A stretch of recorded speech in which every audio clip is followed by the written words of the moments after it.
Canto 3, Chapter 8, Verse 30.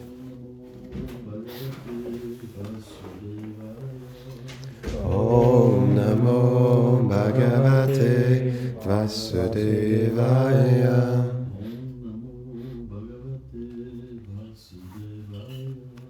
Om Namo Bhagavate Vasudevaya.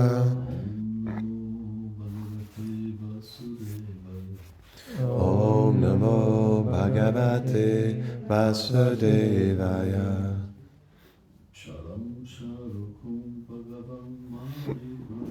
Chara Charoko Bhagavan Mahidram Ahindra Bandhum Salilo Pagudham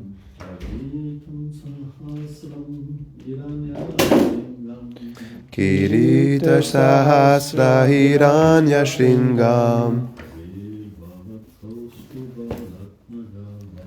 Avir Bhavat Kaustubaratna Garbham. Translation of the verse. Resting on the middle of the Garbhoda ocean, the Lord resembled an emerald mountain. Now, all the living entities has his inhabitants. The cosmic waters, such as the ocean, was surrounding the mountain. The Sheshashnik had thousands of diadems which ornamented his hoods, which appeared like many peaks of gold. Whereas the Kaustubha jewel, which was shining on the breast of the Lord, resembled a jewel emerging from the heart of the mountain. Purport. Srila Vishwanath Chakravarti Thakur explains that after comparing the Lord to a sandalwood tree, the sage Maitreya compares him now to a mountain where sandalwood grows, in order to show that he is his own shelter. He is the Malaya mountain, the mountain where sandalwood grow, the shelter of mobile and immobile entities. Is the friend of the king of the snakes, Ananta. Just like the mountain is the friend of the snakes. He is surrounded by the Garbhodaka ocean. Just like the mountain is decorated with numerous streams. He has thousands of golden peaks with thousands of crowns. Whereas the Malaya mountain only has one gold summit. On his form we can perceive the Kaustubha jewel. Just like on the mountain, there are numerous mines of jewels.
Hare Krishna, Krishna Krishna, Hare Hare, Hare Rama, Hare Rama, Rama Rama, Hare Hare.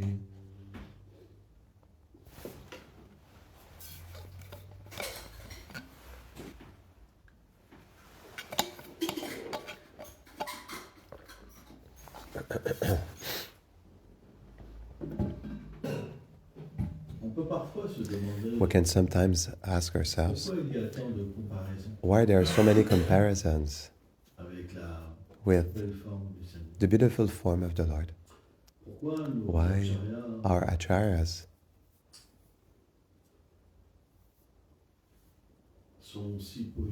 are so poetic?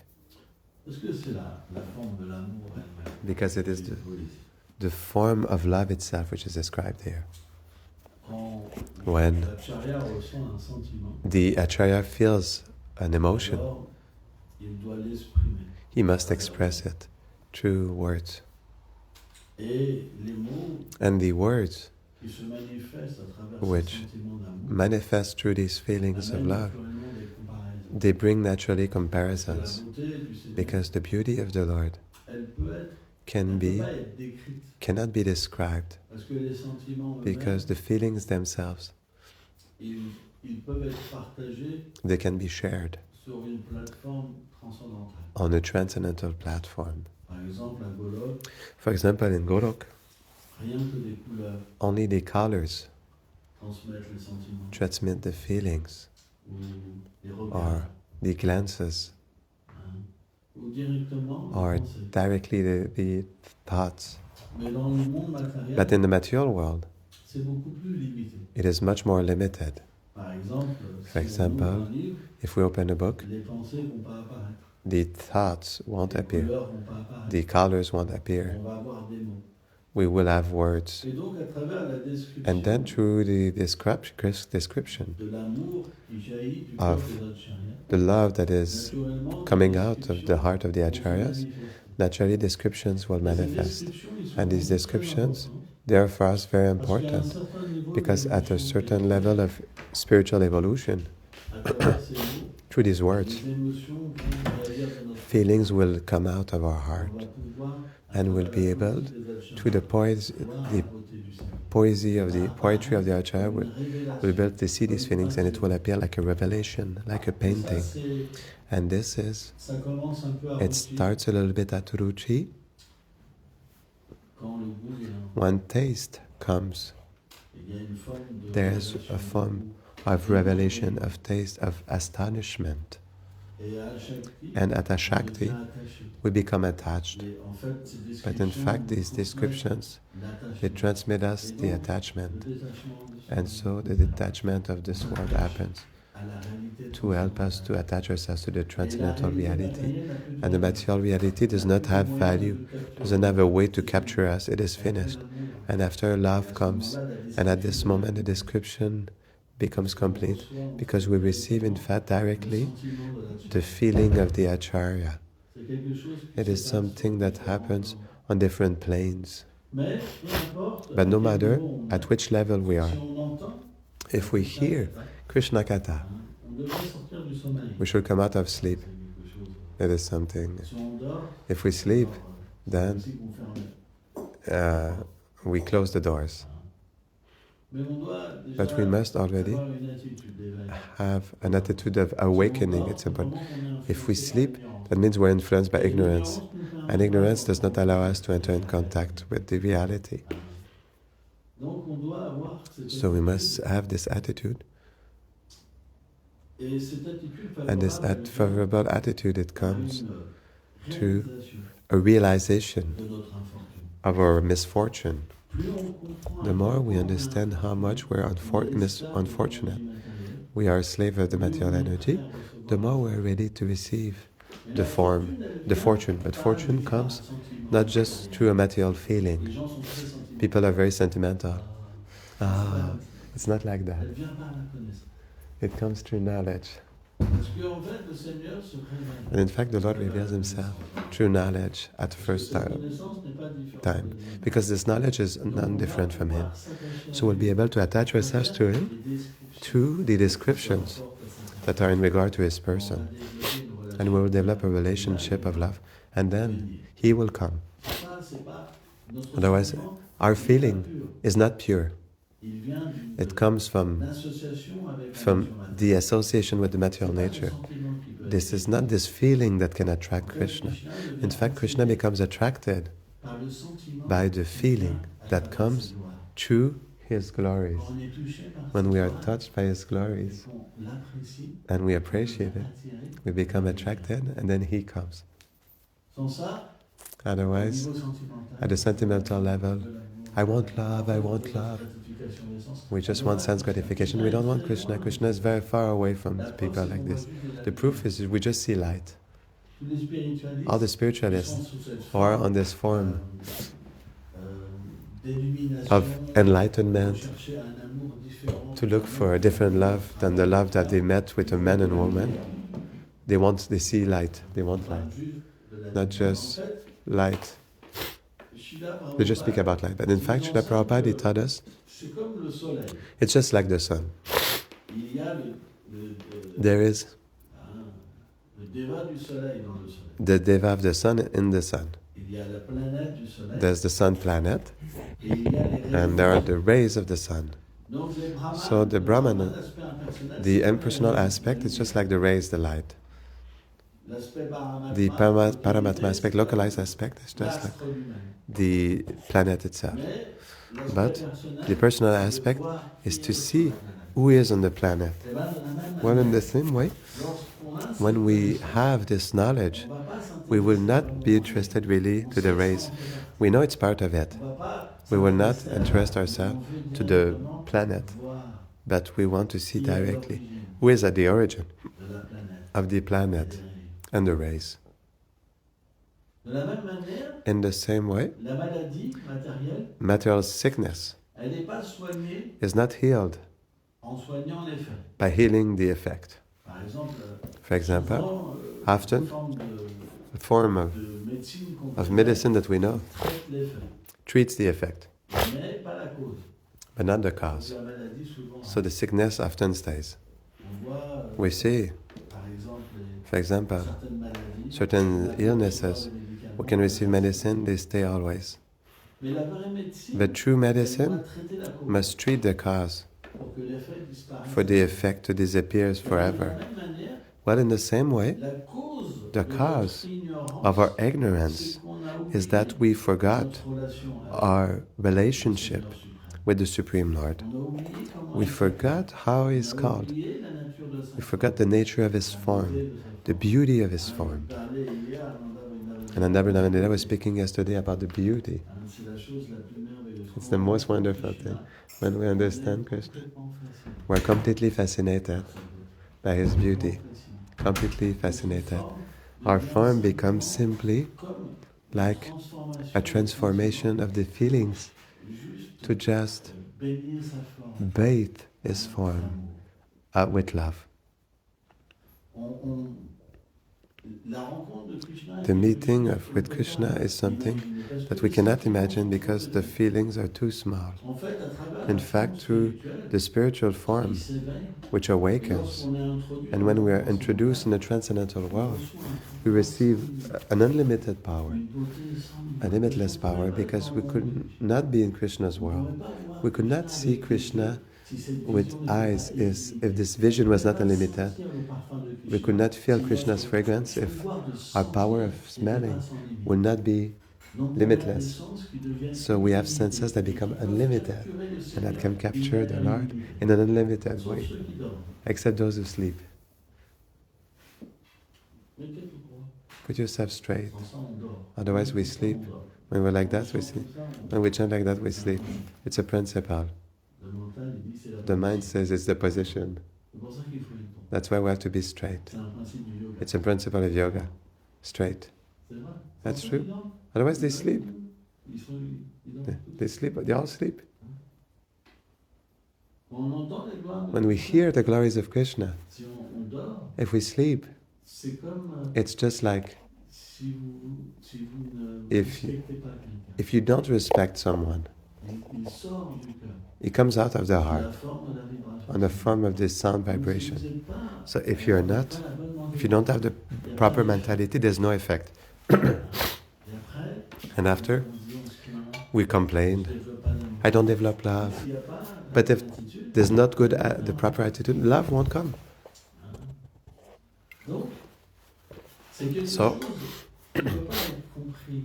It is something that cannot be understood at the material level, the transcendental experience, because we find ourselves on a platform where the Lord gives us, endows us with limitless qualities, because we could not be in His proximity without having the same nature like Him. And this is something that is inconceivable. It cannot be understood with the material intellect. So, when people like Srila Vishwanath Chakravarti Thakur or Srila Prabhupada speak about Krishna, then naturally the emotions that manifest become like fields of flowers with wonderful fragrances, an unlimited diversity, or just like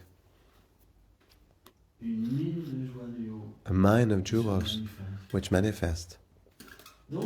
So, all of this nectar, we must have faith in this nectar. We must have faith in these descriptions. No scripture describes the Supreme Lord.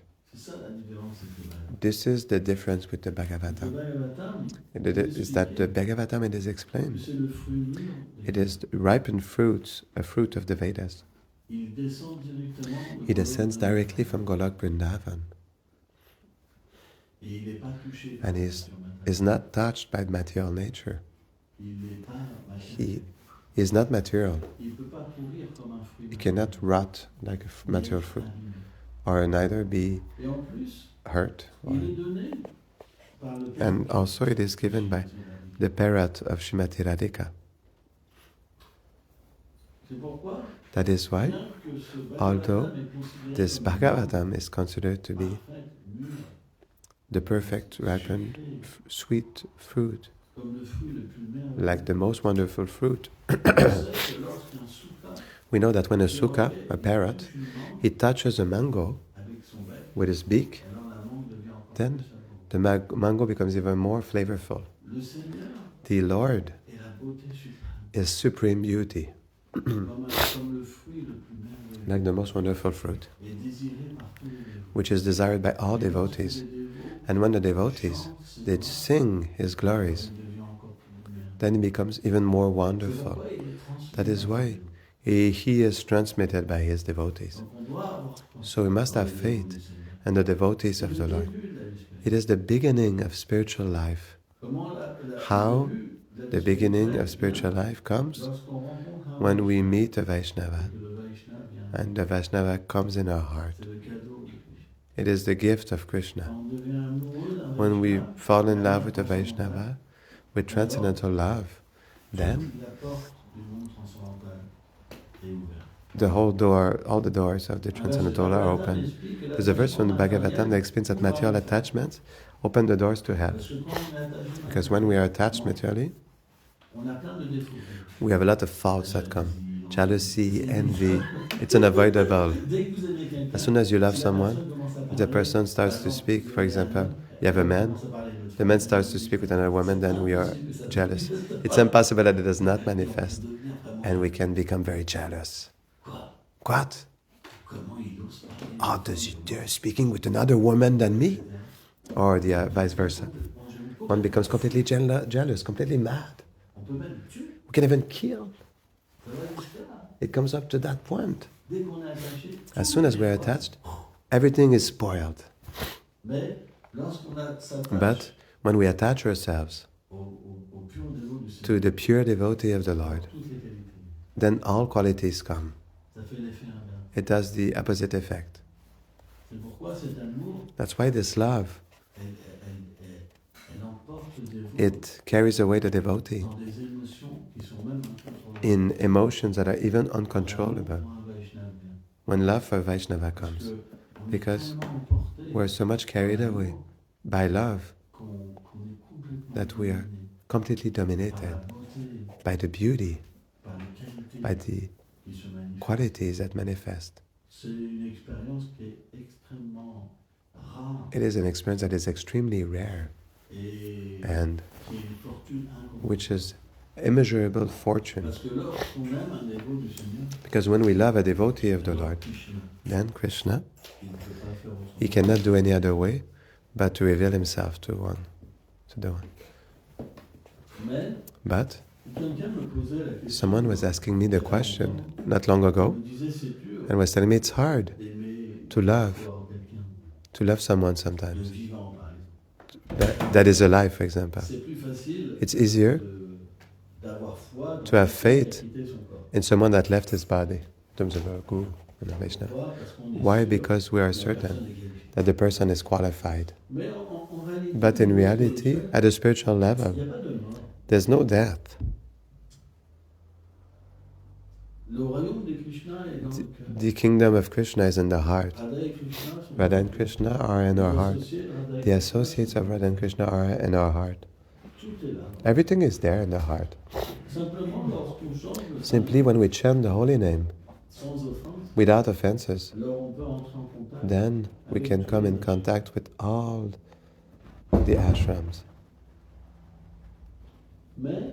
But we must always also remember that what's important is that there are always people who connect us to this truth, and we must not forget them. It's really important. Krishna's world is a world. It is a world where we depend upon one and the others. It is a world where we see qualities. For example, yesterday, Ananda Vrindavan, I was speaking to Radha Jivan yesterday, and I sat down. I said, oh, okay, I will look to see if he's intimidated. And I told myself, we'll see what he's able to say. Well, of course, there are a few details that could have been better, because it's normal. But I was really impressed. And at the end I told myself, I felt less qualified than him. It's interesting.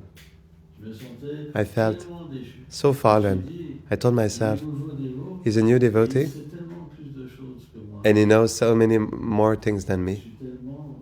I'm so low. And I was happy. I was not envious. I said, oh, Krishna brings me a good devotee. I was happy. This is Vaishnavism. Vaishnavism, it is that through the association with the saints, we change our nature. Envy goes away. Quarrel goes away. And it is really important, because when we are still a materialistic devotee, we always defend ourselves. And the rapport between devotees, it's really hard, and it hurts us. And when we are on this plane of defending ourselves, when someone hurts us, we cannot do any other way but to hurt the other person. It's like a vengeance, that's a bitter taste.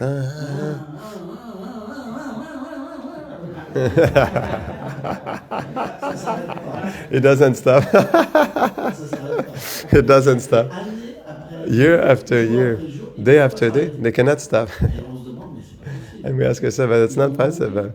They will die and take birth, and then they will... In the next life, they will do that again. And it's really important, because we must continue. If in this life we don't solve the problem, in the next life we will take birth again. So, this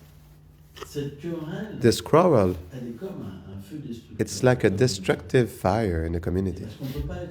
But because we cannot be happy with this mentality amongst ourselves. That's why when I see devotees speak bad to each other, I tell myself, but how can they even stay and live here?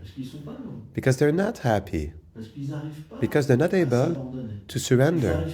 They're not able to see the one they don't like, as a master, as a person who awakens their undesirable thing in their heart, their anartha, as a means to purify themselves. No, they continue to fight.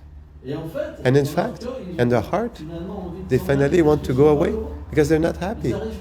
They're not able to live together. And this is not a good thing. In fact, Srila Bhaktivinoda Thakur in the Krishna Samhita explains it's just like the pastime where Krishna, he swallowed the fire. We know that at some point, I would share this little pastime. At one point, Krishna, Balaram and the coward boys, they were playing. They like to play, it's the principle of Sakyaras. We like to play amongst friends. It is youthfulness. The old ones, they will rather speak on a chair because the body does not allow to play anymore. But when we're young and we have energy, we like to play. It's like that, it's part of a principle. And when this vitality goes away, it's desolating because we like to play and move. And it's old age, but Krishna is eternally young. Balaram, all his friends, it's the eternal world. So there's an age where we change. It's always new and ever wonderful. And so the cows, the thousands and millions of cows, they went astray. And there were goats also, there were buffaloes. And because they were attracted to the herb, the grass. As we say, it's interesting, how can we leave company of Krishna for grass? Because the cows, the goats, the buffaloes, they are really exalted devotees that have a very elevated love. Very elevated love. So, what is the secret? It's the grass in Raj. It grows due to the feeling of the earth, to the love that the earth has for Krishna. It's prem, love. It's like eating the love for Krishna. That is why they're not ordinary cows. They're not there in ignorance like chewing, I guess. They have very elevated feelings. And so at one point, when they saw that the cows were not visible anymore, they regret.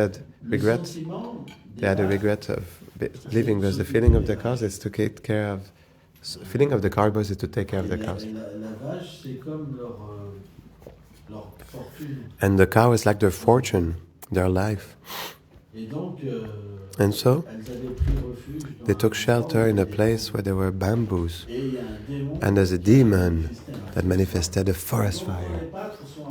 And the coward boys arrived to give shelter to the cows. All of a sudden, this demon, he made the fire surround them. There's a gigantic fire. Gigantic with flames and wind. And then the coward boys, they said, we'll never be able to get out of this. And the heat was strong. And the cows, they were mooing. And they remember at one point the prediction of Garga Muni. Because Garga Muni, he said that Krishna would protect them from all danger. And so they said, at the beginning, they prayed Krishna and Balaram to protect them. And after, they took the grass for Krishna. No, after they said, they prayed to Krishna. They said, Krishna, protect us. You're everything for us. We cannot live without you. You must protect us. And so Krishna, he said, okay, all right. Close your eyes. In fact, Krishna wanted to swallow the fire, but if the coward boys, they would have seen Krishna swallow the fire, they would have not tolerated, and they would have entered into the fire to protect Krishna. That is the reason why Krishna swallowed the fire. He asked them to close their eyes. So, there was a dialogue in between the coward boys and Krishna, and they said, why do you want us to close our eyes? And what did Krishna answer? C'est pas parce que c'est épeurant tout ça, non? Pas quelque chose comme ça? C'est épeurant, c'est intimidant ce feu.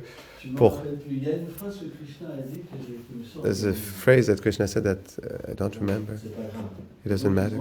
So they accepted to close their eyes. And at this moment, Krishna, he was thirsty. And the fire became water. It manifested in the palm of his hand. I drank an enormous fire, and he drank it. Because in fact, it is Vishwanath Chakravarti Thakur that explains this in which way Krishna saw the first fire. The fire transformed into water because Krishna was thirsty, and it came in the palm of his hand, and he drank it. And because in fact, he wanted to give freshness to his friends because they were hot, he transported them 16 kilometers away under a wonderful tree in the Bandiravan forest. And there when they saw it, when they were transported, it was miraculous. They said, oh, Krishna, he has powers. He must be a demigod. And since we are Krishna's friends, we're also demigods. And they started all to chant and dance. And Jai. Mais il y avait une chose, tu voulais dire pourquoi, dans le Krishna Samhita, pourquoi il parle de ce divertissement?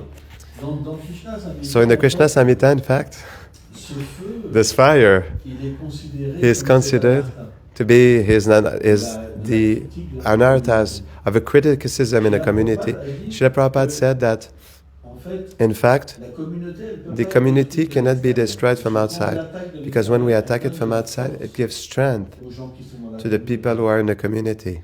But when the members of a community, they criticize each other, then they destroy the community from within. And this anartha represents this fire, this demon, in fact. So we have to be careful.